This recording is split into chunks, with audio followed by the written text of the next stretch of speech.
గత 3 రోజులుగా రాష్ట్ర వ్యాప్తంగా కురిసినటువంటి భారీ వర్షాలతో మరి పెద్ద ఎత్తున రాష్ట్ర ప్రజలు తమ యొక్క పంట భూములు కానీ ఇతరత్ర పశు సంపద కానీ ఇండ్లు కానీ కోల్పోవడం జరిగింది. ఈ నేపథ్యంలో నిన్నటి నుంచి గౌరవశ్రీ మన ముఖ్యమంత్రి శ్రీ రేవంత్ రెడ్డి గారు, అదేవిధంగా సోదరుడు మరి అదేవిధంగా సీనన్న గారు, మరి మిగతా వాళ్ళంతా కూడా రాష్ట్రంలో ఉన్నటువంటి వారందరూ కూడా ఎక్కడికక్కడ అలర్ట్గా అయ్యి పని చేస్తూ ప్రభుత్వ అధికారులకు కూడా సూచనలు చేసే విధంగా సెక్రటేరియట్లోనే ఒక మరి కంట్రోల్ రూమ్ లాగా ఏర్పాటు చేసుకొని అటు ముఖ్యమంత్రి గారు, ఇటు సిఎస్ గారు, సంబంధిత మంత్రులందరూ కూడా ఫీల్డ్లో ఉండి అలర్ట్ చేసినందుకు మరి గౌరవ ముఖ్యమంత్రి గారికి ప్రత్యేకంగా ధన్యవాదాలు తెలియజేస్తా ఉన్నాము. ఈ క్రమంలో నిన్న నల్గొండ, ఖమ్మం చూసుకొని ఈరోజు మరి మహబూబాబాద్ జిల్లాకు వారు రావడం జరిగింది. అదేవిధంగా ఈ కార్యక్రమంలో పాల్గొంటున్నటువంటి స్థానిక మన మహబూబాబాద్ ఎంపీ గారు, అదేవిధంగా డోర్నకల్, మహబూబాబాద్, మరి భూపాల్పల్లి, వరంగల్, పాలకుర్తి ఎమ్మెల్యేలు, అదేవిధంగా సోదరులు, ప్రభుత్వ సలహాదారులు అయినటువంటి వేం నరేంద్రన్న గారు, మరి అదేవిధంగా ఇల్లెందు ఎమ్మెల్యే గారు, మా కలెక్టర్, ఎస్పీ, ఇతర శాఖల అధికారులు, మున్సిపల్ చైర్మన్ గారు, అధికారులకు అందరికీ కూడా హృదయపూర్వక నమస్కారాలు, ధన్యవాదాలు తెలియజేస్తా ఉన్నాను. ముఖ్యంగా రెడ్ జోన్ కింద మహబూబాబాద్ జిల్లా లేదు. ఏది మనకు ముందు వచ్చినప్పుడు రెడ్ అలర్ట్ కింద లేకుంటుండే, కొంచెం ఫ్రీగా ఉన్నాము. కానీ మొత్తం రెడ్ జోన్ కింద మహబూబాబాద్ కానీ ములుగు సైడు, ఇంకా భూపాల్పల్లి అటు సైడు ఉండే. కానీ సడన్గా 31 నాడు సాయంత్రం ఇది ఎఫెక్ట్ అయి తెల్లారి వరకు గ్రామాలలోకి నీళ్ళు వస్తే మరి ఎంతో సమన్వయంతో స్థానికంగా ఉండేటువంటి జిల్లా యంత్రాంగం అంతా అలర్ట్గా పనిచేసి ఇవాళ సీతారాం నాయక్ తండా ప్రజల్ని కానీ రావిరాల మహబూబాబాద్ జిల్లాలో కూడా మహబూబాబాద్ నియోజకవర్గంలో రావిరాల గ్రామంలో కూడా పెద్ద ఎత్తున పశు సంపద కోల్పోయినరు, బండ్లు కోల్పోయినరు, వాగులలో పడి అన్నీ కొట్టుకుపోయినటువంటి పరిస్థితి. ప్రాణ నష్టం జరగకుండా అద్భుతంగా సేవలు అందించినటువంటి మహబూబాబాద్ జిల్లా యంత్రాంగానికి అందరికీ హృదయపూర్వక ధన్యవాదాలు తెలియజేస్తా ఉన్నాను.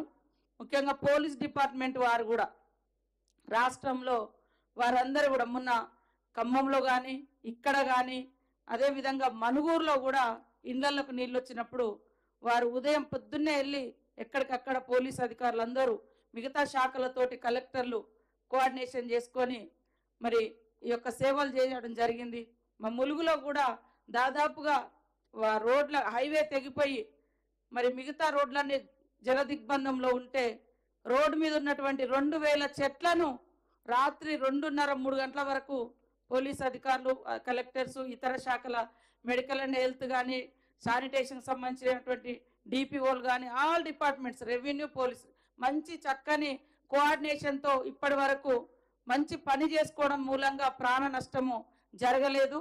కాబట్టి ఇట్లాంటి విపత్తులు ఎప్పుడొచ్చినా సమర్థవంతంగా సమన్వయంతో ముందు చూపుతో మరి జిల్లాల వారీగా, మండలాల వారీగా కోఆర్డినేషన్ టీమ్స్ కూడా మనం ఏర్పాటు చేసుకొని, నేను మొన్ననే మరి ఆ రోజు నైట్ ఇక్కడికి వచ్చిన 2 రోజుల క్రితం నైట్ వచ్చి ఇక్కడ నైట్ హాల్ట్ చేసి ములుగు చూసుకొని ఇక్కడికి వచ్చి అధికారులతో రివ్యూ చేసి తెల్లారి వరకు అందరికి కూడా పునరావాసం కానీ ఇతరత్ర ఇబ్బందులు లేకుండా ఏర్పాటు చేసి బాగా నష్టపోయినటువంటి వాళ్ళకు కూడా సీతారాం నాయక్ తండలో కానీ రావిరాలలో కానీ అక్కడ లోకల్ ఎమ్మెల్యేలు, మరి అదేవిధంగా పోలీస్ అధికారులు, కలెక్టర్ గారు సమన్వయంతో, ఎస్పీ గారు అందరి సమన్వయంతో వాళ్ళకు నిత్యావసర వస్తువులను కూడా అందించి కొంత రిలీఫ్ ఇవ్వడం జరిగింది. కాబట్టి అధికారులు అందరం కూడా ఎప్పుడు ఇప్పుడు ఎక్కడెక్కడైతే డ్యామేజ్ అయిందో అది ఖచ్చితంగా ఒక హిస్టరీ లాగా నోట్ చేసి పెట్టుకోవాలి. నెక్స్ట్ వచ్చేటువంటి అధికారులకు కూడా ఇవి ఒక హెచ్చరిక లాగా, వర్షాలు పడుతుంటే ఈ వాగు ఎక్కడి నుంచి ఎక్కడికి పోతుంది, ఏ ఊరికి ఎఫెక్ట్ అవుతుంది, ఆ ఊరికి దగ్గర ఏ చెరువు ఉంది, ఆ చెరువు ఒకవేళ బ్రీచ్ అయితే ఎన్ని ఊర్లకు డ్యామేజ్ అవుతుంది అనేది ఒక హిస్టరీ లాగా కొన్ని పాయింట్స్ రాసి పెడితే అది ఎప్పుడు కూడా ఏ అధికారి వచ్చినా ఆ మండలంలో కానీ ఆ జిల్లాలో కానీ వర్షాలు వస్తున్నాయి అంటే ఆ నోట్ తీసి ఆ బుక్ చూసుకొని మరి అలర్ట్ అవ్వడానికి కూడా అవకాశం ఉంటుంది. ములుగులో కూడా మాకు గత అనుభవాలను దృష్టిలో పెట్టుకొని గత 2 నెలల నుంచి మేము అక్కడ కలెక్టర్ గారు, ఎస్పీ గారు ప్రతి 15 రోజులకు ఒకసారి మీటింగ్స్ పెట్టుకొని ఇట్లాంటి ఎక్కడికక్కడ అంటే ఎఫెక్టెడ్ ఏరియా ఎక్కడైతే ఉందో వాగులు దాటకుండా పోలీసుల చేత బారికేడ్స్ పెట్టించుకోవడం జరిగింది. అదేవిధంగా నైట్ పూట అక్కడ ఊర్లలో అంటే అధికారులను కూడా పెట్టడం జరిగింది. ఏదో ఒక డిపార్ట్మెంట్ నుంచి గ్రామస్తులను అలర్ట్ చేయడం కోసం.